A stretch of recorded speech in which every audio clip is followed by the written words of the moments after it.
6:30 I went out to see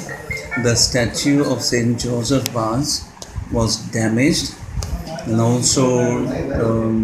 the grotto of Mother Mary, and also my car was little damaged, and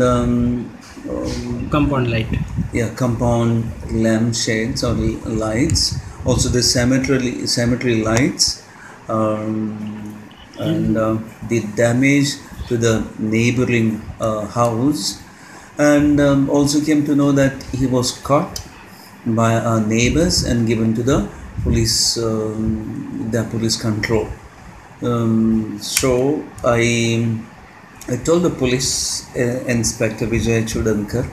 to do the best, and as I also told him, as I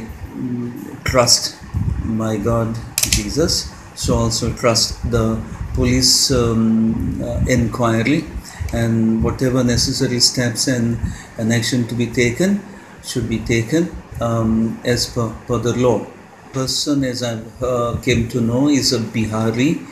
and who sent him and what purpose and what motive, I don't know, but I hope and pray that the police will get to the root of the problem